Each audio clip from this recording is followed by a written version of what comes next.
Adoption Squad. Annie will join us on future episodes. It's been a while since we recorded anything, and I think we just kind of needed to take a step back and kind of absorb everything that was going on in the world. And Annie has said before, she's in the healthcare field, things are changing there. And my role, I've been working from home for the last year. I'm currently on spring break. So I thought this might be a good time to record something and just kind of let you know we're still here. And this week is kind of a tough one for me. It does mark the 20th anniversary of my dad's death. And so I wanted to record something, I guess just to share a little bit about him and say that he was my favorite person on the planet.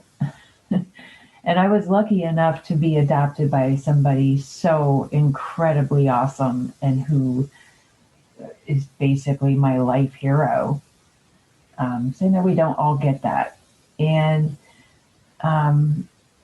so let me tell you a little bit about John. So growing up for him was not easy. He would become the oldest sibling in his family after his older brother died of SIDS. And so that was a role that, was tough for him because his mother suffered from mental illness that went untreated and undiagnosed. And her father lived in the home as well with my dad, his two younger sisters, and my dad's father. Well, my dad's father ended up abandoning the family after leaving his wife, and he apparently started a whole other family with another woman. Years and years later, when I was, I think, in about 8th grade, I remember answering the phone, and this woman on the other end of the line asked for my dad. And when I asked for her name, she gave it to me. I went to ask him if he wanted to speak with her. He declined to take the call. I later found out that that woman was claiming to be his half-sister, and he was not receptive to a relationship with his half-siblings at all. He would tell me at one point in time that he recalls being a child and running after his dad's car, screaming his name, come back, come back. And it just devastated him. And to go into his house where the grandfather dealt with kids with a heavy hand, and his mother was just, not really fulfilling any sort of motherly anything from what I'm told. Yeah, she had a very hard time in the role as a mother, and she wasn't nurturing, and she wasn't encouraging. So my dad had all these things against him, all the odds against him. He took that as an opportunity to excel at everything he did. So academically and athletically, he absolutely flourished. And he would go on to have sports be one of the things that he did the best, but he always had a backup plan, which was so smart. So in college, he was he was given the opportunity of going to some pretty prestigious colleges here in the U.S., and 4 of them were after him pretty hard. And he chose one in our home state, and he became a star quarterback, and he had some records that up until about 10 years ago, there were a couple that were still unbroken. So he was able to hold those records for about 50 years. And so, of course, he would refer back to those days as, some of the best times of his life. But what he didn't tell us, not until much, much later, was that even then he was suffering from some episodes. And this, of course, being a hereditary condition, he would get this from his mother. So going into our family situation, he married my mother out of college where they met, and they had 2 sons. And years later, they adopted my sister, and a few years later adopted me. And my sister and I are not blood relation. So my 2 older brothers, of course, being in that gene pool, ran the risk of this illness as well. And yes, one of them does have it. So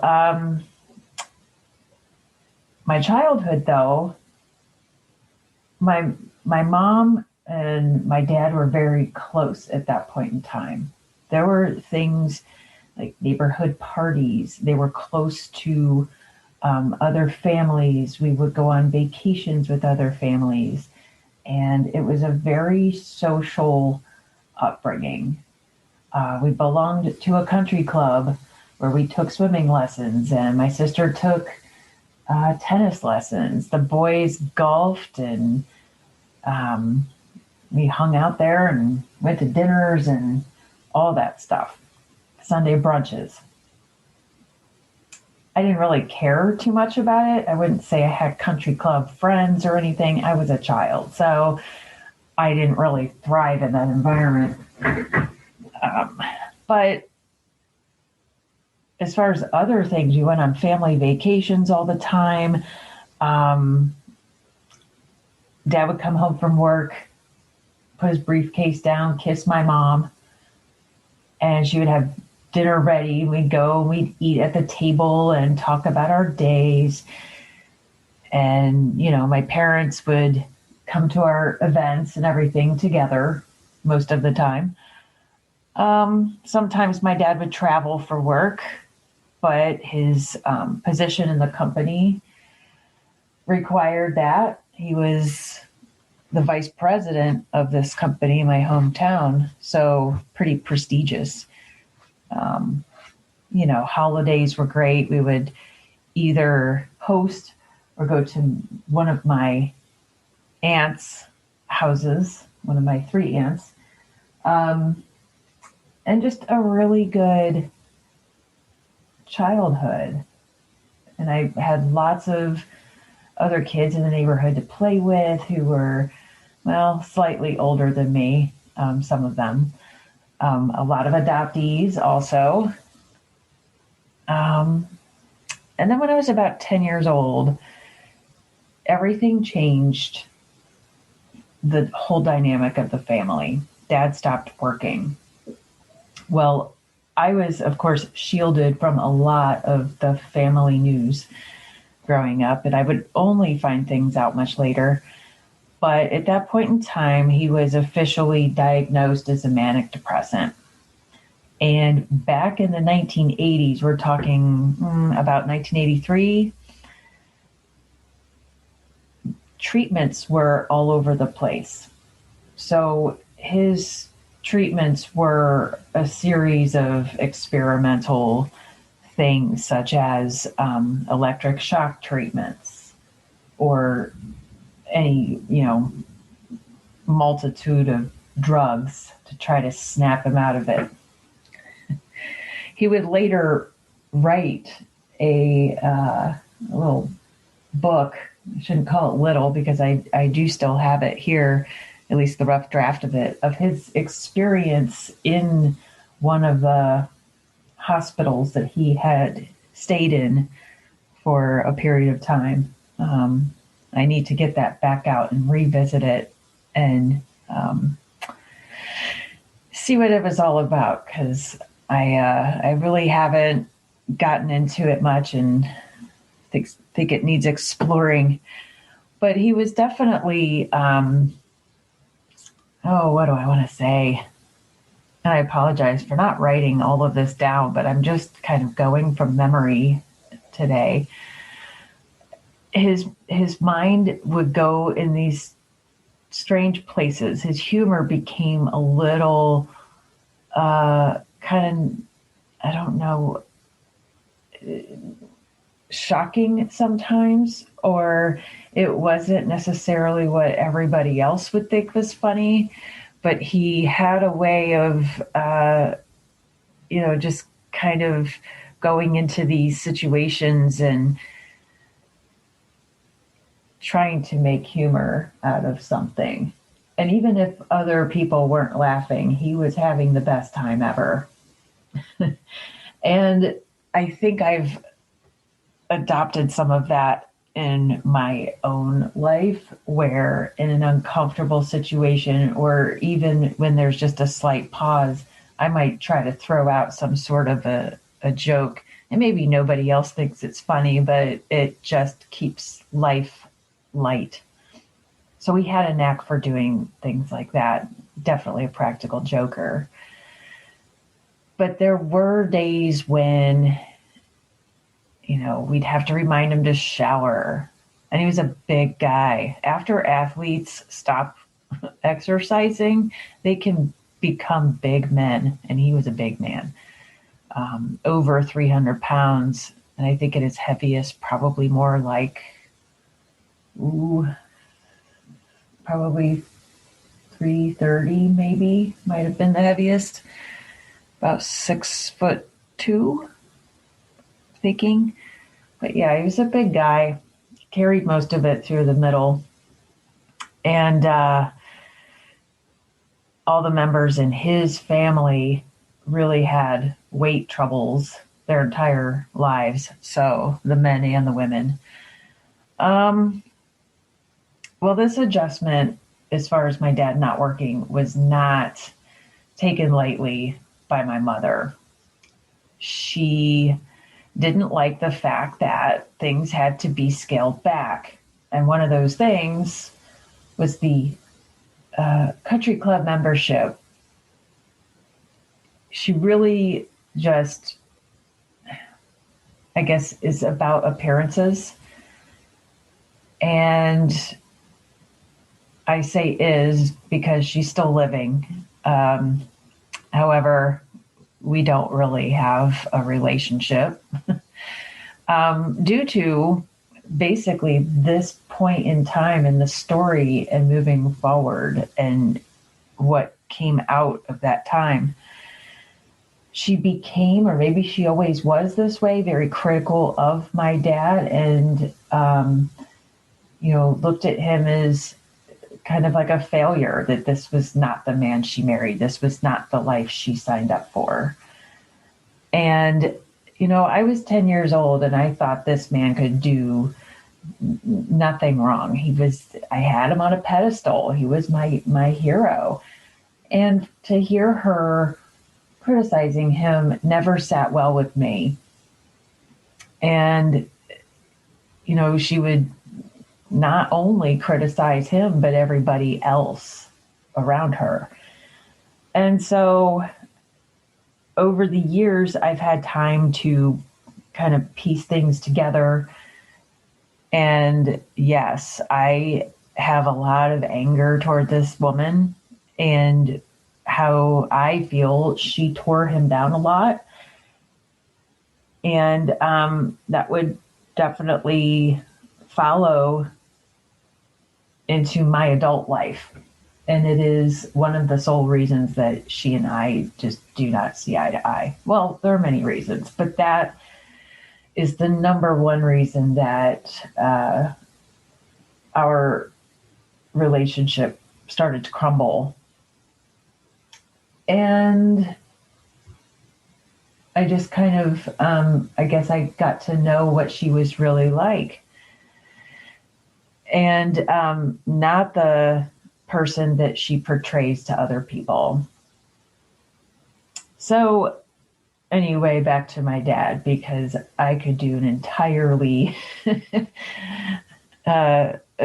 different episode about my mother, but I'm trying to let the feelings out about my dad today. So I think that he might have thought of himself that way too, that he let us all down in some way. But I think, I know I had the conversation with him, telling him that nothing is your fault. You have been our glue since the beginning. I mean, it was very tough to see him this way and to know that that's how he started to view himself. He could have raised his kids entirely different.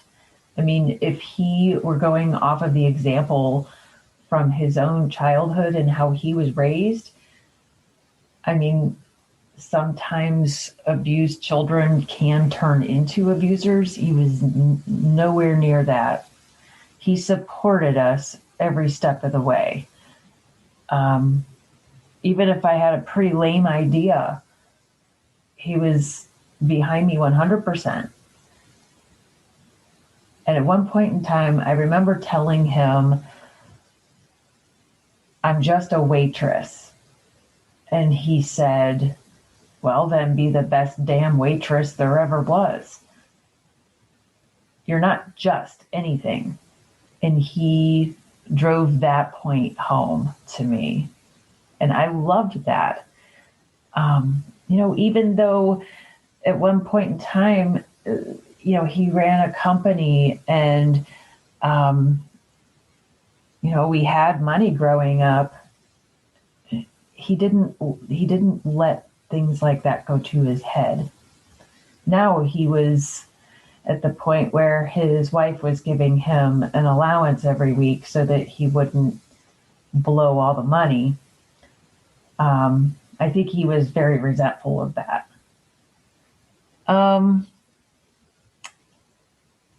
But we continued to go to lunches and have conversations.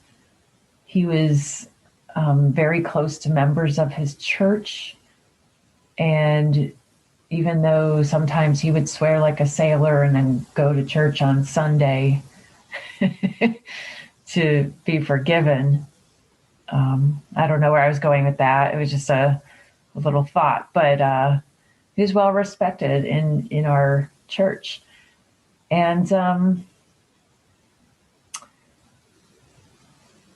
I feel like I got so used to him kind of being this guy that was so separate from my mom that I felt like I had to almost take a side, I guess. Because after the diagnosis, his bedroom ended up being down the hall, the furthest away from hers. And it was no big deal because we had the space. He would be on the other side of my bedroom wall, and I could hear him snoring through the wall. Later, I would remember that sound as being the most soothing sound ever, my dad snoring.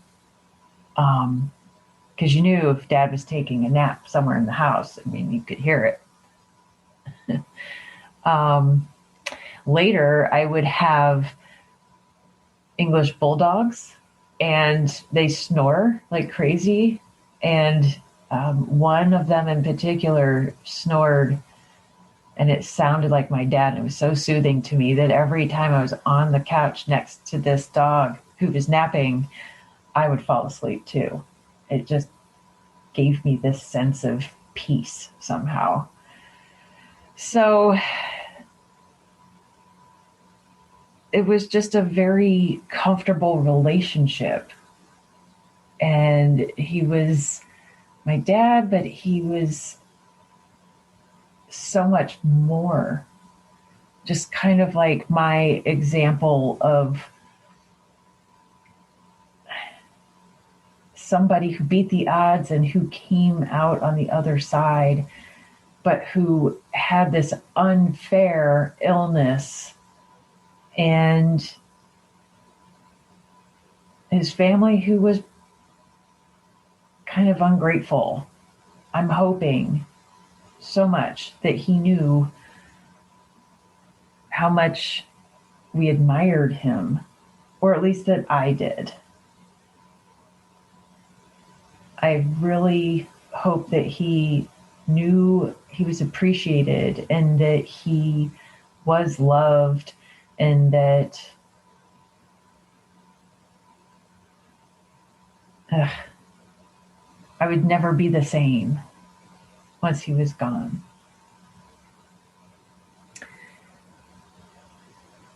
When he died, it was definitely unexpected, but there were some weird occurrences surrounding this time, such as a few weeks before he passed away, I was staying at home with my parents at this point in time. You know, you always go back at least once or twice.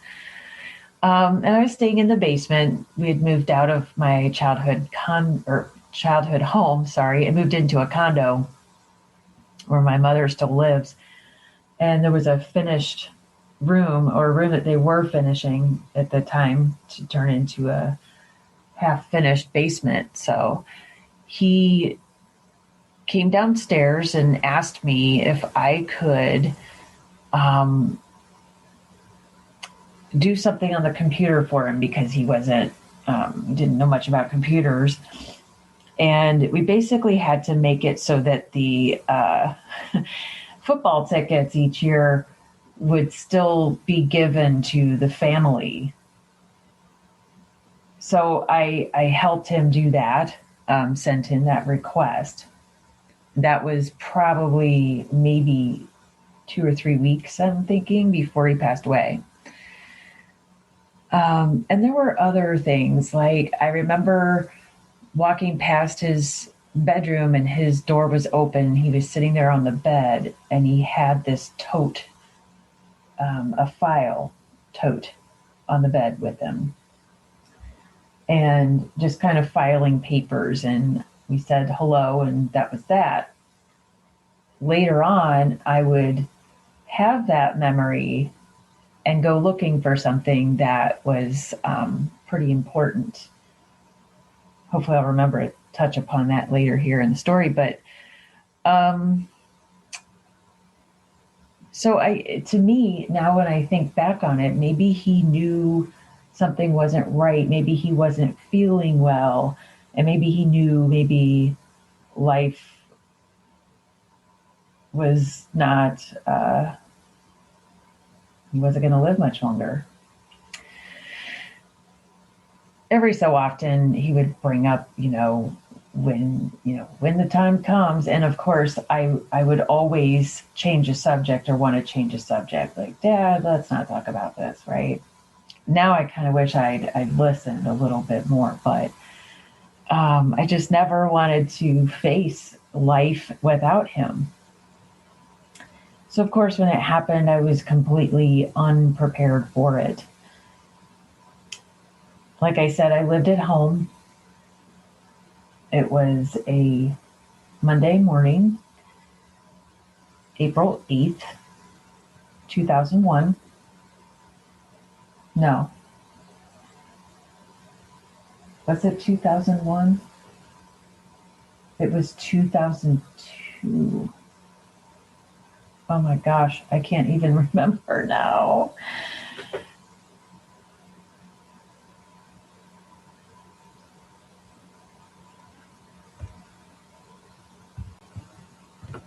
So now that I'm thinking about it, I think it was 2002. I'm going to have to fact check myself. Anyway, um, I was going to school at the local community college. I kind of had a broken education, meaning I went to college for 2 years, had no idea what I wanted to do with myself, and took this long break doing things like waiting tables and working in offices.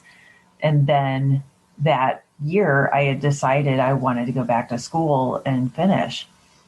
So I actually started in theater that year. So I was getting ready to work on my first show, and I was an assistant stage manager, and I was very excited for this play and couldn't wait for my dad to come to the play and see me at the intermission switching the props around. But it wouldn't happen.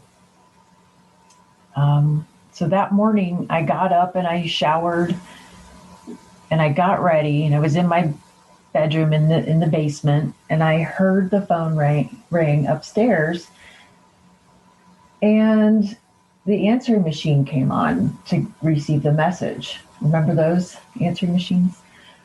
So the machine picked it up, so I assumed that he was gone. A lot of times he would wake up at 5 or 6 in the morning and get dressed and go to the donut shop and sit there for a few hours and read some papers and go do some things and then come home. So I just assumed that he was out. So I'm getting ready to leave for my class. I open up the garage door and his van was behind my car in the driveway. And I thought, that's weird because he always answered the phone if it rang. So I put down my books and went to look at his bedroom door, and it was shut, which was unusual if he were home, unless, he wasn't dressed yet. But it was, well past the time that he would get up and start his day. So I walked down the hall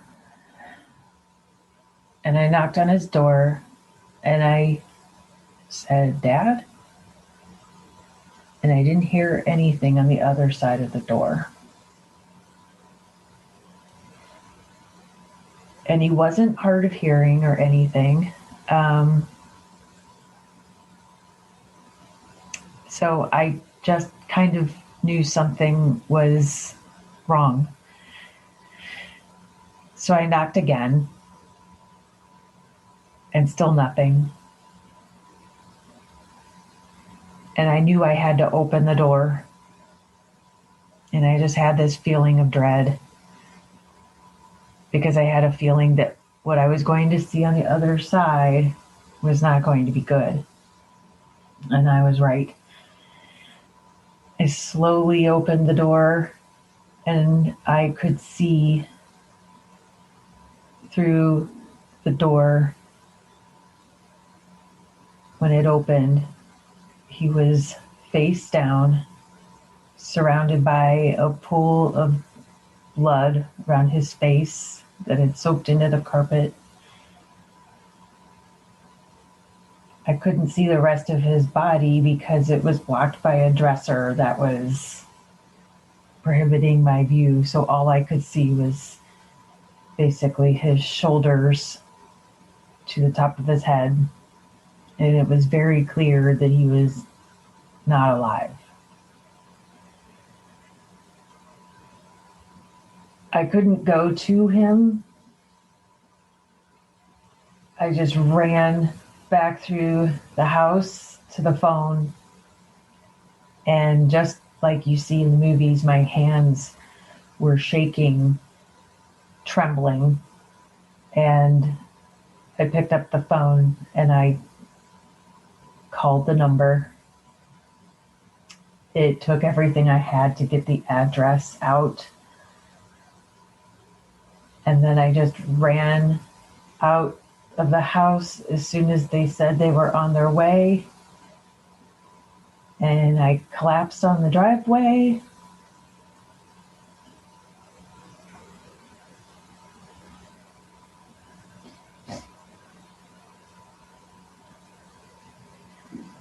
They were there. They were there within a matter of minutes. And they went in the house.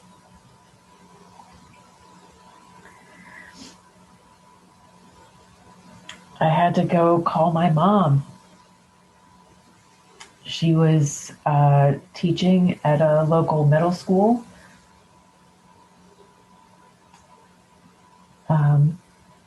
When they rang her room, she had to get somebody on the phone because I was hysterical. She couldn't understand what I was saying. I also had to call my sister, who was working at a local restaurant, and tell her something has happened. You need to get here.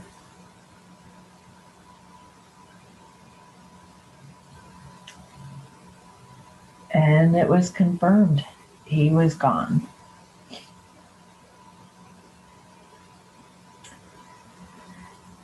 So from there, I was questioned because that's protocol. But at the time, I didn't understand. I was really upset by that because I was home alone with him. So of course they had to make sure, law enforcement, that, nothing had happened there as far as, sorry, all these things are just kind of coming back. I guess that's why I'm recording this right now.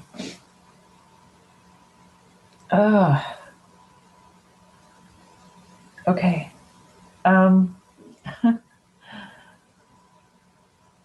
Anyway,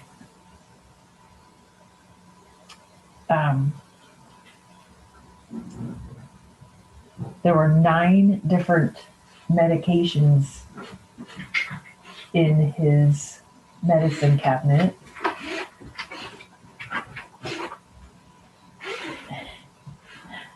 The dog just came in the room. Maybe that'll help lighten the mood a little bit. There we go. There you go. Shake it off. Sorry. His heart just couldn't take it.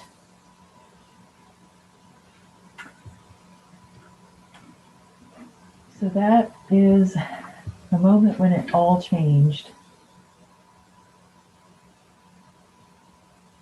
And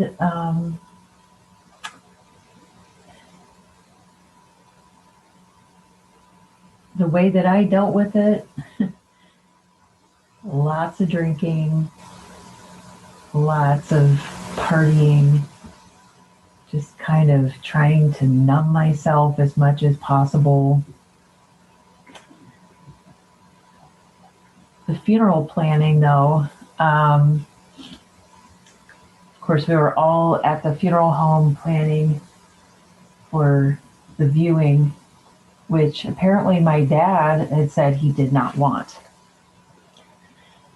Well, of course, everybody thought, okay, we got to ask Mary because, they all basically said and thought aloud, this girl's traumatized by this event. Well, of course I was. Definitely traumatized. Your worst fear coming true? Absolutely. So I looked at the funeral home director who actually lived in our neighborhood and was close friends of the family. And I said, if there's any way possible that we could have a viewing, that would be amazing, even though it's what he did not want. I wanted that for myself because I didn't want the last time I saw my dad to be face down in a pool of blood around him. So we went against my dad's wishes.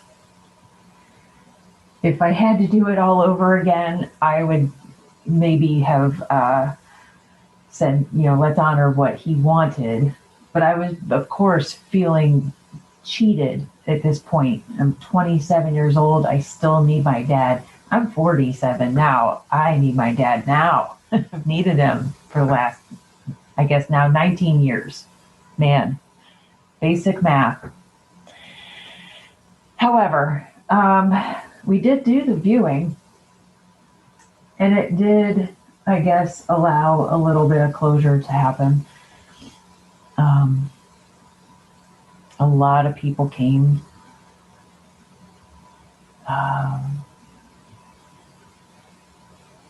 And then he was cremated. That is what he wanted. Oh, during the planning, though, there was a short time when my dad served as a Marine. So they said if you can find some sort of discharge papers, then we can have the American flag on his casket. My mom was scrambling around the house looking through all the important papers and everything. Well, there were piles of paper all over the place in that house. She couldn't find anything. Something told me, look in that filing tote that he had on his bed with him that day. There it was. A piece of paper, the one we needed. So I found a few other things in the house that really meant a lot to me over the years. And I don't have a ton of photographs of him like I wish I had. I have enough, I guess. But his writings, I have those. It's just, I never really talked about it to many people because I'm one of these people that like to just deal with things or maybe just kind of suppress. Today was good for me. I needed to talk about it. Thank you for listening.